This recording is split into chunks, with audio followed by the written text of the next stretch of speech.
شاہ است حسین بادشاہ است حسین دی است حسین دی پناہ است حسین سردار نداد دست در دست یزید حقا کے بنا لا الہ است حسین۔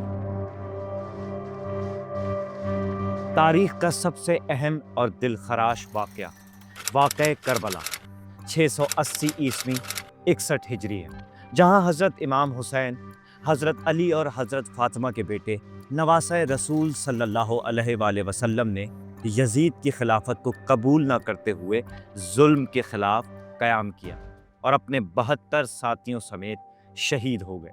اسلامی کیلنڈر کا پہلا مہینہ محرم الحرام ہے، جس کا لفظی مطلب ممنوع ہے۔ یہ 4 مقدس مہینوں میں شمار ہوتا ہے اور اس دوران جنگ حرام ہوتی ہے۔ اس مہینے کا آغاز نئے اسلامی سال کے سورج طلوع کے ساتھ ہوتا ہے اور شب ربیع اول تک مختلف تاریخی اور مذہبی یادداشتوں پر مبنی اجتماعات کا سلسلہ جاری رہتا ہے۔ 10واں دن، جسے یوم عاشور کہتے ہیں، شوائد میں سب سے اہم ہے۔ اہل سنت اسے حضرت موسیٰ علیہ السلام کے فرعون سے نجات اور نوح علیہ السلام کی کشتی سے تشبیہ دیتے ہیں، جبکہ اہل تشیع اسے حضرت امام حسین اور ان کے اہل بیت کی شہادت کے غم اور یزید کے خلاف قربانی کی داستانی یاد میں مناتے ہیں۔ پاکستان میں خاص طور پر شیعہ برادری محرم کے پہلے 10 دن ماتمی کیفیت میں گزارتے ہیں۔ کالے کپڑے، ماتم اور مجلس عزا کا اہتمام کیا جاتا ہے۔ بعض مقامات پر نوحہ خانوں میں خصوصی مجالس ہوتی ہیں، مثلاً شام غریبہ کی مجلس جو عاشورہ کی شام کو ہوتی ہے، اور کراچی، لاہور وغیرہ میں ماتمی جلوس بڑے پیمانے پر نکالے جاتے ہیں۔ جلوسوں کے دوران سبیلیں لگتی ہیں، لوگ پانی، لسی، کھیر یا حلیم مفت تقسیم کرتے ہیں اور ناداروں کی مدد بھی کرتے ہیں۔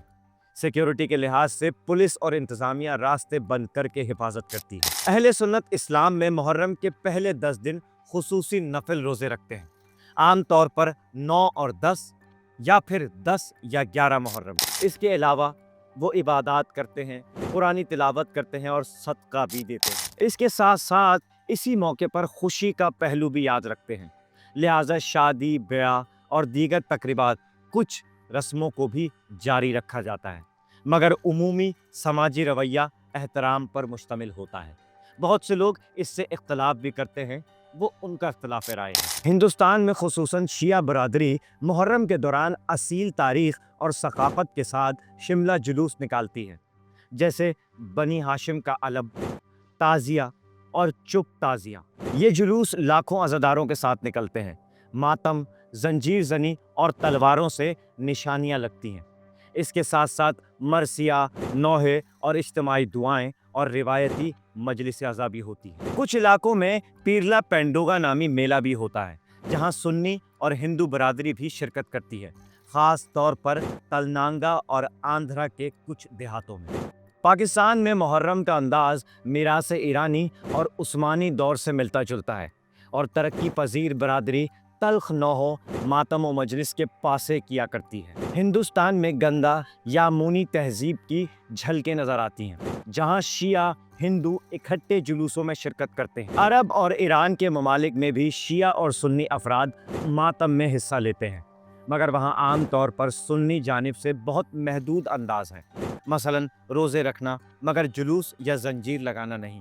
دوستو، محرم الحرام ہمیں ظلم کے خلاف جدوجہد، ظلم پر احتجاج، ایمان اور وفا اور قربانی کی حقیقت سکھاتا ہے۔ چاہے ہم شیعہ ہوں یا سنی، پاکستان میں اس مہینے کا احترام اور جذبہ ہمارا سماجی اتحاد کا عملی مظہر ہے۔ ہم نوجوان، خواتین، بزرگ ایک دوسرے کے درد کو سمجھ کر محبت اور رواداری کا سبق لے سکتے ہیں۔ اگر آپ کو ہماری ویڈیو اچھی لگی ہے اور آپ چاہتے ہیں کہ مزید ہم آپ کے لیے اسی طرح کی ویڈیوز بناتے رہیں، تو ہمارے چینل کو لائک کیجئے، شیئر کیجئے، سبسکرائب کیجئے اور بیل آئیکن کا بٹن دبانا مت بھولیے۔ اللہ حافظ۔